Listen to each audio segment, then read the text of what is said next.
Coucou, nous revoilà pour une autre capsule de Délivre-moi. J'espère que vous avez passé une super belle journée. Alors donc, de quoi allons-nous parler aujourd'hui?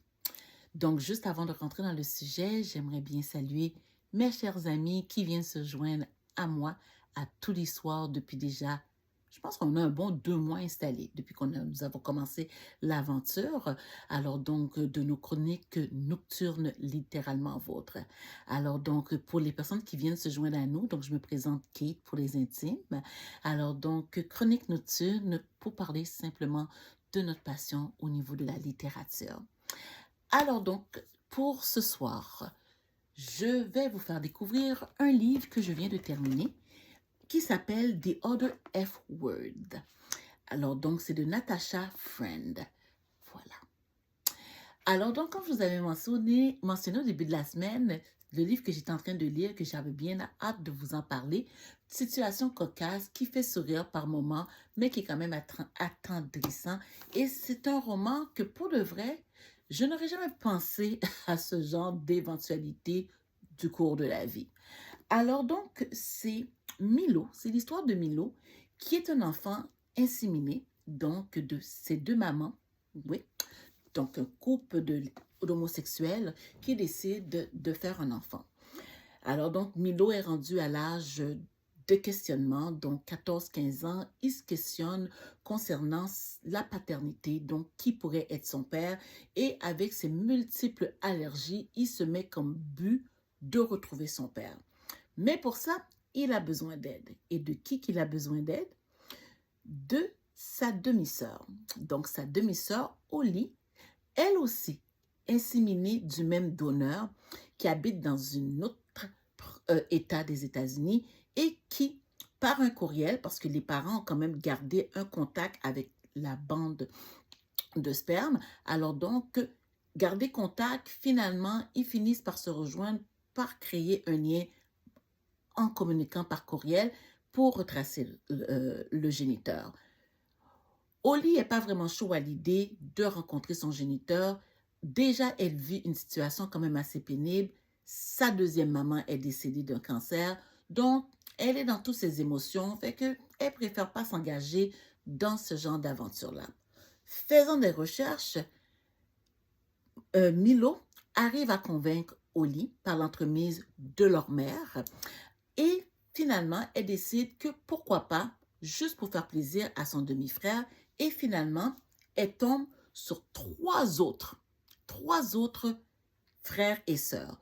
Donc, en tout, ils sont 5. Donc, Milo, qui est l'élément déclencheur, qui veut savoir qui est le géniteur, Olis, Georges, Abby, Noah.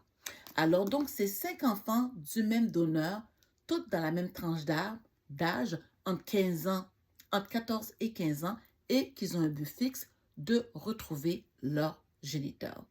C'est une aventure, c'est des passages quand même rebondissants, pas dans le contexte de trouver le géniteur, mais le lien qui se crée entre la fraternité. Alors donc, comment une indifférence peut amener justement à une harmonie, donc le sang par le sang, étant donné qu'ils sont 50% liés ensemble. Alors donc, évidemment, ils finissent par retrouver le géniteur en question.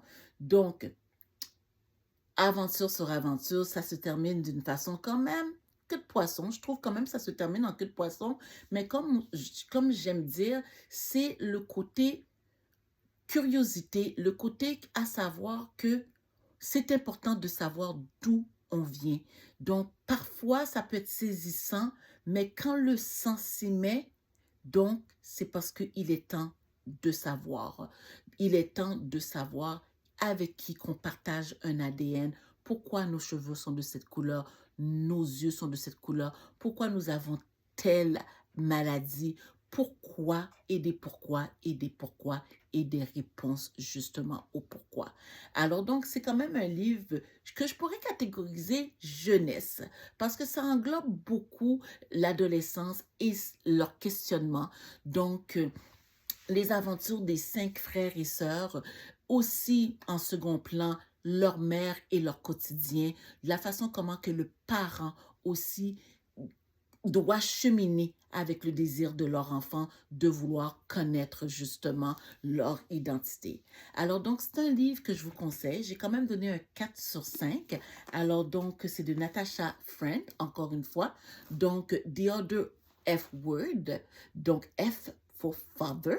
Alors donc, je vous laisse là-dessus et je commence ma lecture pour le mois à venir qui est l'histoire des Noirs. Je vous reviens avec ça et pour d'autres genres de discussions.